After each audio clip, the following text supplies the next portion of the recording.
नमस्कार मित्रांनो, आज मी माझ्या भटकंती वाईफ सोल या प्रोफाईलवर तुम्हाला सांगणार आहे चांगदेव महाराज मंदिर याबद्दल। महाराष्ट्राच्या जळगाव जिल्ह्यातील चांगदेव या गावात तापी आणि पूर्णा नद्यांच्या संगमावर हे मंदिर स्थित आहे।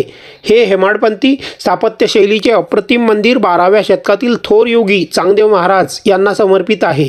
हे मंदिर स्थानिक काळ्या दगडांचा आणि चुनखडीचा वापर करून उभारण्यात आले असून ते पाहून तत्कालीन कारागिरांच्या अद्वितीय कौशल्याचे दर्शन लाभते। मंदिराला प्रशस्त असा सभामंडप आहे व गर्भगृहात चांगदेव महाराजांची पवित्र मूर्ती विराजमान आहे। दरवर्षी महाशिवरात्रीच्या काळात हजारो भाविक येथे दर्शनासाठी येतात।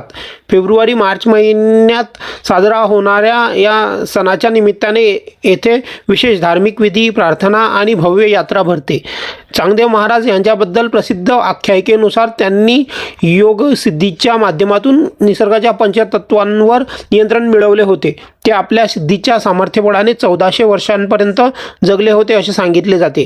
त्यांच्या जीवनातील सर्वात प्रसिद्ध प्रसंग म्हणजे संत ज्ञानेश्वर महाराज आणि त्यांच्या भावंडांशी त्यांची झालेली भेट। आख्यायिकेनुसार चांगदेव महाराज आपल्या योगशक्तीचे प्रदर्शन करण्यासाठी वाघावर स्वार झाले आणि सापाला चापकासारखे वापरत ज्ञानेश्वरांच्या भेटीला गेले। मात्र ज्ञानेश्वर महाराज आणि त्यांच्या भावंडांनी मातीची भिंत चालवून चांगदेव महाराजांच्या भेटीसाठी गेले। हे दृश्य पाहून चांगदेव महाराज चकित झाले।